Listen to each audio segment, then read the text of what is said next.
Hi, welcome back to Geometry. This is section 10.3, Area of Regular Polygons.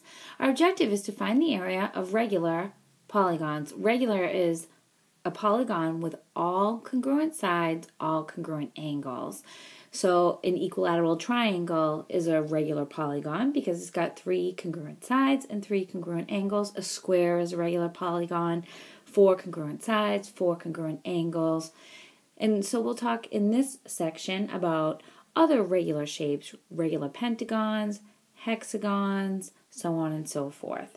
They'll have all congruent sides, all congruent angles. It's essential that you understand the area of a regular polygon is related to the distance from the center to a side. So the center of a regular polygon is the point in the center. Here. You can circumscribe a circle about any regular polygon. So circumscribe means to draw a circle around it, where the circle would contain the vertices of that polygon. So this circle is drawn around this hexagon. The hexagon is contained within this circle. The circle is circumscribed around this polygon. And that means that the vertices of the hexagon lie on the circle. They're points on that circle around it. So the center of the hexagon is the same as the center of the circle. The distance from the center to the sides of the circle, to the vertices, is a radius. So these are all radius. They're all radii. That's what you call multiple radius. These are all radius. Okay, now the last vocab word that it's important that you know is apothem. The apothem is the perpendicular distance from the center to the side. So you'll notice the apothem doesn't go all the way out to the circle. So the apothem is shorter than the radius. The apothem goes from the center perpendicular to the side. This segment is known as the apothem. It is not as long as the radius. If you'll notice, what we've done here is we've drawn these triangles, and the radius is like the hypotenuse of the right triangle, and the apothem is the height of that triangle. So the radius is longer than the apothem. Our first example, we're going to find angle measures. The figure at the right is a regular pentagon, pentagon meaning it has 5 sides, with radii and an apothem drawn. What is the measure of each numbered angle? Well, this is a pentagon. Remembering that the center of this pentagon is also the center of a circle that is circumscribed around this pentagon, so that these radii, separate this circle into 5 congruent angles. So to find the measure of angle 1, we first want to divide the total measure of a circle by the number of congruent angles. So because it's a pentagon, we'll have 5. 1, 2, 3, 4, 5. So we would say the measure of angle 1 is equal to 360 divided by 5. So the measure of angle 1 is 72 degrees. Now angle 2 is here. It is half of one of these central angles. So the measure of angle 2 is 1/2 of the measure of angle 1. The measure of angle 2 is 1/2 of the measure of angle 1, so it's 1/2 of 72 degrees. The measure of angle 2 is equal to 36 degrees. Now with our apothem, if angle 2 here is 36 degrees, and our apothem forms a right angle, then what is the measure of angle 3? Well, let's take that out and flip this around so that you can see it. We have our right angle here. This is angle 3. And this one here is angle 2, which is 36 degrees. So now we can use the triangle sum theorem, or the corollary to the triangle sum theorem, and say 90 degrees minus 36 will give us angle 3.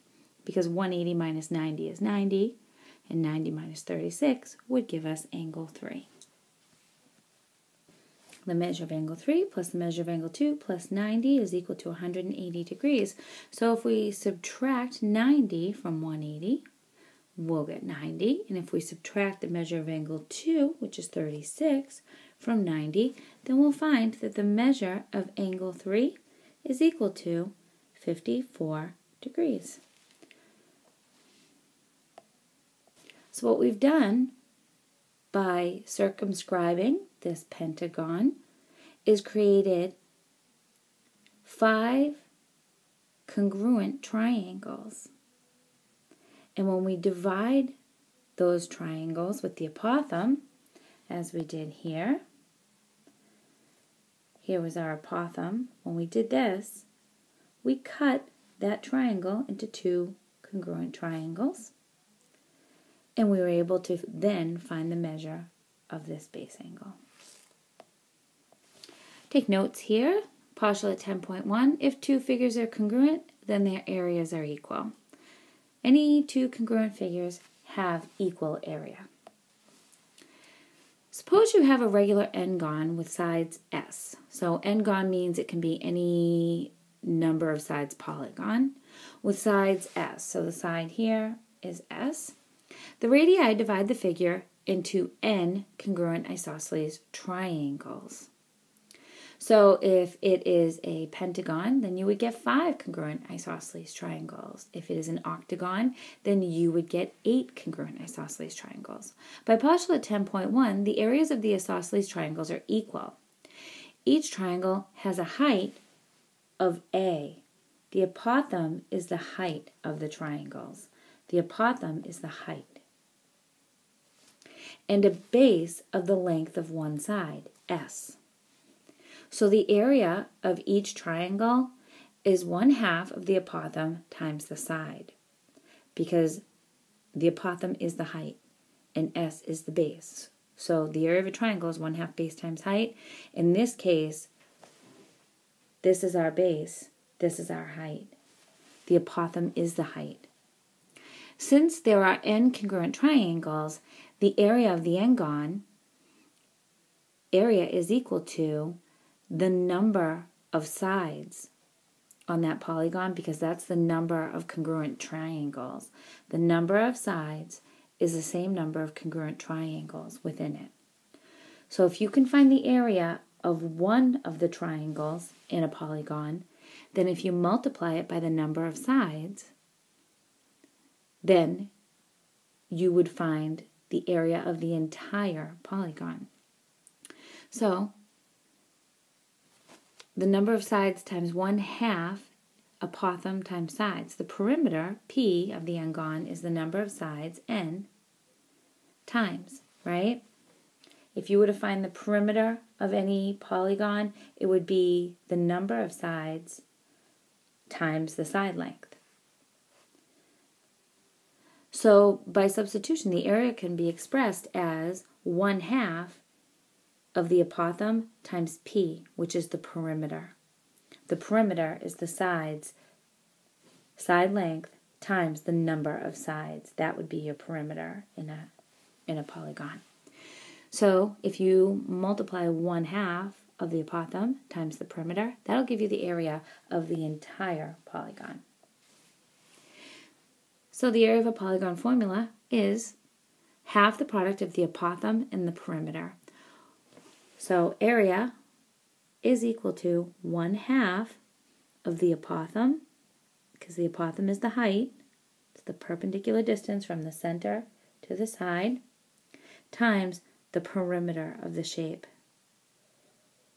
And you know that you would find the perimeter by multiplying the side length times the number of sides. So what is the area of the regular decagon at the right? Deca means 10. So there are 10 sides here.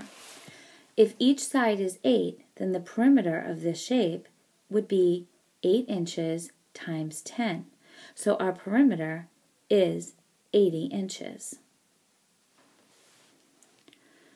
We want to know, what is the area of this decagon? Area is equal to 1/2 of the apothem times the perimeter. So our area here is equal to 1/2 of the apothem is the height, 12.3, times P, the perimeter, which is 80 inches, because it's 8 10 times. All the way around is 80. So that's all of these little triangles. Base times height, base times height, 1/2 base times height, 1/2 base times height. So now you could do 12.3 times 80 and divide by 2, or you could divide 80 by 2, which is 40, and multiply it by 12.3. Either way, you're going to get that your area here is 492, and it was inches times inches, so it's inches squared. That's our area, using the formula 1/2 of the apothem times the perimeter. Now we're going to use special right triangles to find area. If you look at this picture, we're going to find the area of the regular hexagon at the right, given the length of each side is 3. So we know if each side is 3 and it's a hexagon, hexagon means 6 sides, that the perimeter of this hexagon is going to be 3 times 6. So our perimeter is going to be 18 millimeters. Well, we don't know the apothem. We don't know it. However, it's a hexagon. That means that it cuts it into these equilateral triangles. They're 60, 60, 60. So I have this small triangle in here. That's a 30, 60, 90. We need to find the apothem. So if this is a 30, 60, 90, so I've taken this triangle here and pulled it right out there. If I know that the base is 1.5 millimeters, if this is a 30, 60, 90, then I know that the hypotenuse is 2 times it, so it's 3. And I know the long leg is the short leg times the square root of 3. So it's 1.5 square root of 3. So our apothem is 1.5 square root of 3 using our special right triangles. Again, 30, 60, 90, we've learned before that it's x, 2x, and x times the square root of 3 is the ratios, and a 30, 60, 90.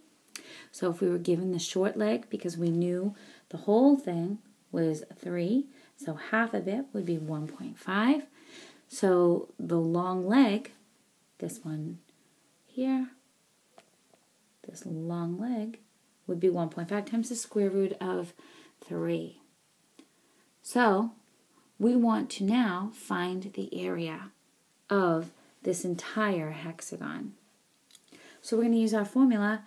Area is equal to 1/2 of the apothem times the perimeter.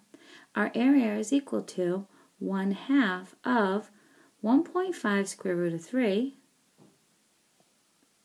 times, remember our perimeter was down here, we said we had 3.6, 3.6, 3.6, 3.6, 3.6, so we had 18 millimeters. So our area is going to be 1/2 times 1.5 square root of 3 times 18. So we're going to get 23.3826859. millimeters squared.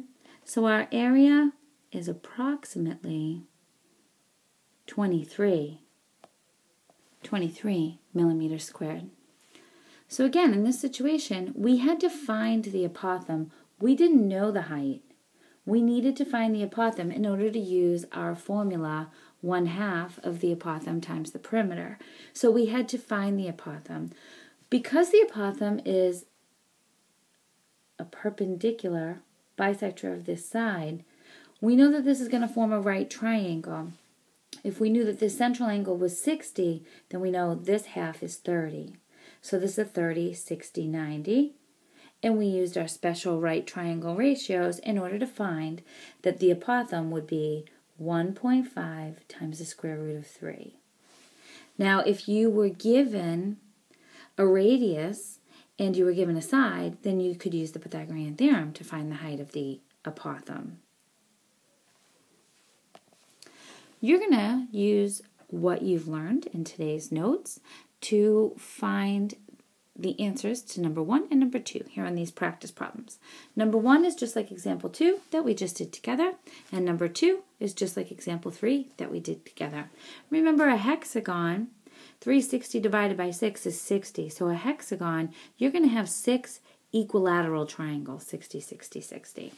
So take your time, do these 2 practice questions, and come into class with them done tomorrow.